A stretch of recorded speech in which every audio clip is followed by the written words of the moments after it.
will suffer me. Hello everyone and welcome to Action RPG Build Guide Edition. Today I'm ready to drop on you my brand new Wraithlord for last Epoch. It's an absolute monster, it's a meta S tier build, crushes tier 4 Julra, and today I'm going to show you every single facet of the build. Everything is timestamped in the description below if you need to bounce around. Let's not waste any time and jump right into this. Starting off with some gameplay. Now there's a couple of things to talk about for this build. The skills we are using are Doubleshade, Wraith, Zombies, and Transplant. And we are only using zombies to feed our Wraithlord like I just did. Our Wraithlord is also stationary, which means the way it moves is the experimental affix that you can get on your boots that allow your minions to move after you use a movement skill. And in this case, it is Transplant. So I run, I transplant, and then my Wraithlord is there and clears the entire screen, and then we move on to the next screen. By playing it this way, you are going to get a huge boost to your damage, which I will show you during the boss fight. So pretty simple. Doubleshade on your Wraithlord, you summon zombies to feed your Wraithlord, and you transplant around the map, spec'd into low life to stay alive, and kill everything. Right now what you are looking at, I tried to pick something middle ground. This is 350 corruption. And as you can see, everything just gets eaten. Let me show you T4 Julra. Currently, toughest fight in the game, tier 4 Julra. Ready, Wraithlord? Eat. 60%, 50%, 40, 30. I won't use my kill threshold, but she could be dead right now if I use Transplant. 4, 2, 1, dead. Hardest fight in the game. Let me show you how to recreate this build. So now let's break down the skills for our Wraithlord, starting with Summon Wraith, and I'll try and show you which way you want to take the skill. First thing you want to do is come bottom right, because you are trying to snag as much multiplicative damage as possible. So you're going to come down here and you are going to get SOA, which is going to be an 180% multiplicative damage, which is huge. You're then going to come up and get Locus of Death, which is going to give you an additional 45% multiplicative. And then you're going to come around here and get your necrotic base, necrotic damage, leech, cast speed, mana efficiency, more multiplicative damage. And those are really the 20 points you want. Now, if you have an extra point for minions, which technically I do right here, I put it into crit chance. Even though you're going to have a guaranteed crit chance with Dreadshade, anytime you don't have Dreadshade, it will help a little bit. But it's the only node that really supports you. Moving over to your movement skill, which is Transplant. First thing you want to do is come to the left, and you want to get Fleeting Form so you can use it more often. And then you're going to get all of your bone armor procs, which is just going to give you some added survivability. You're going to come to the right, which is going to give you Haste and Frenzy, and you're going to get a kill threshold of 15%. And basically you're just going to transplant into the enemies or the bosses to kill them when they are low life. Moving over to our shades, because we are using double shades. And what you want to do is take every single node to the right here, which is going to boost again your minion damage and attack speed. Now for Infernal Shade, these nodes over here are really the only ones that buff minions. You will then come down here, you'll get a little extended duration, and you will get slow chance. And then basically you have 4 points to put anywhere. I just put it on increased area. Moving over to Dreadshade, a staple for any minion build whatsoever. First thing you want to do is come down, and you want to get your necrotic damage, you want to get your multiplicative damage, and your Wraithlord will always crit. Still an absolutely broken node. It is just so good, but they have added an 18% cooldown. And then right here you want that your basically Wraithlord taunts enemies, but they're rooted, and our Wraithlord is rooted anyway, so it doesn't matter. You're then going to come down and get the standard nodes that give you more multiplicative damage and attack speed. No longer drains health. And then we're going to blind our Wraithlord so it attacks 40% quicker. And then our last 2 points right here, Flesh Harvest, which is going to increase the buff based upon missing life. And if you have more points, you would put it here. And then you would come up and snag these.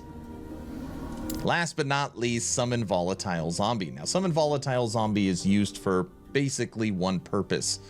So your Wraithlord has food. The Wraithlord needs to eat, and Zombie is going to give you that. First thing you want to do is come down here, and you want to get basically a ward boost. So you have a chance to summon more Volatile Zombies. You have a chance to put on Infernal Shade, and it's going to give you a boost of survivability. You then want to come up here, and you want to get Zombies per cast, and you want Parasites. And then you want to come over here, and you want to get Vanguards. So you will make 5 Zombies, which make Vanguards, which make Parasites. So the Wraithlord is going to basically eat 3 times from 3 different minions off your summoned zombie, and you are going to get a boost of ward. Moving over to the passives, currently my Wraithlord is level 100. So in the base tree, we have 21 points, 8 into Forbidden Knowledge, 1 into Stolen Vitality, 5 into Dark Rituals, 1 into Mana of Mortality, 5 into Unnatural Preservation. To stay alive, this is a build that requires low life, unfortunately, so we are taking the ward retention and the resistances, and then 1 point into Soul Aegis, which is going to give your minions a bunch of armor. We're then going to move over to Necromancer, where we have 82 points put in. 3 into Elixir of Hunger, 8 into Risen Army, 10 into Cursed Blood. We are looking for that necrotic damage. 5 into Aegis Fall, which is going to give some armor shred. And then we're going to go right around the table. 5 into Frantic Summons, 5 into River of Bones, 10 into Heresy, 10 into Blades of the Forlorn. Remember, you want as much minion critical strike multiplier as you can, because your Wraithlord is going to guarantee crit. 3 into Rite of the Undeath, 10 into Moonlight Pyre, 5 into Veins of Malice, 8 into Tyrant. We are stealing all that life to keep us alive, which is going to help us with low life. Now your final 10 points are coming over to Lich here, and this is going to go into Apo, and you could play with these if you don't want it, but 10 intelligence, and then you're going to get some mana regen.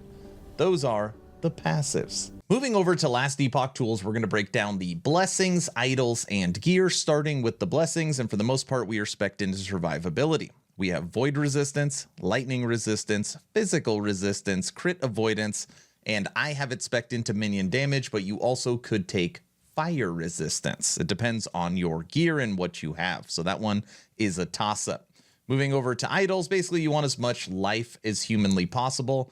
So double life, double life, double life, double life, double life, double life, double life, and 1 singular affix right here. Chance to apply Marked of Death on hit with the minion skill. You do want to put that curse on your enemies. So get as much life as humanly possible and survivability from your idols and your blessings. Now moving over to gear, and I don't want to lie to you, this build has the highest level of items needed than any build I've ever made. It does have a lot of requirements to it. So the first item that is absolutely required, the build will not work, is Wraithlord's Harbor, which is the item that actually gives you the Wraithlord. So this is absolutely required. If you find one with legendary potential, I recommend more life on the helmet. Okay? We are then spec'd into low life using triple item. So we are using Exsanguous, and I threw health on it. We are using Last Steps of the Living, and this is where things get tricky. The affix that you transfer onto your Last Steps of the Living is increased minion damage, and minions are teleported around you after using a traversal skill. If you do not have this, you need to use a regular pair of boots that have that minions teleported around you affix on it. Your Wraithlord can't come with you, which that means you have to resummon it over and over again if you do not have this pair of boots. This is the second most important item behind your Wraithlord. And then third, we are also using the experimental affix for low life on our gloves. And on here, I recommend increased cooldown recovery speed as the implicit item or the base item, so that you can use Transplant more often, so that the Wraithlord is with you more often. All right, so those are the required items. Triple low life with 2 experimental affixes and a Wraithlord Harbor helmet. Now the other items are just standard for minion. Oracle, double minion.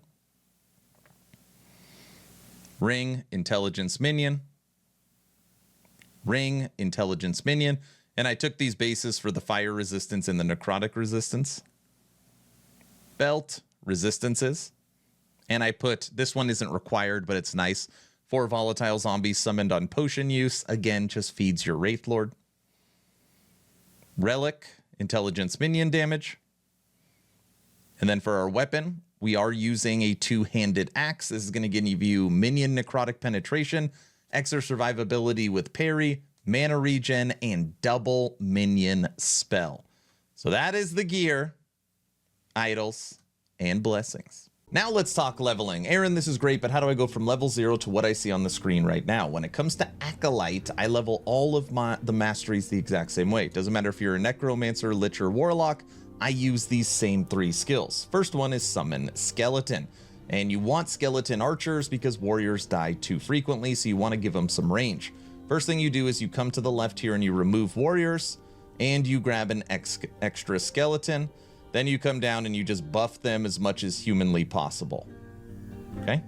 But really remove Warriors so you only have Archers. Second skill you want to get is Summon Volatile Zombie.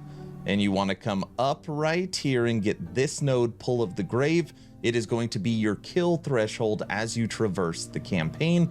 And it's a good kill threshold. It's going to give you 16%. Third skill that you want is Summon Bone Golem. This is going to be your tank. It is going to keep you alive. It's going to generate a lot of threat. And you want to come down and snag this node, Tower of Bones, and this node, Fragments of the Fallen, and it'll just be a huge meat shield. So those 3 skills, Summon Skeletons with Skeleton Archers, Summon Volatile Zombie that give you kill threshold, and your tank, Summon Bone Golem.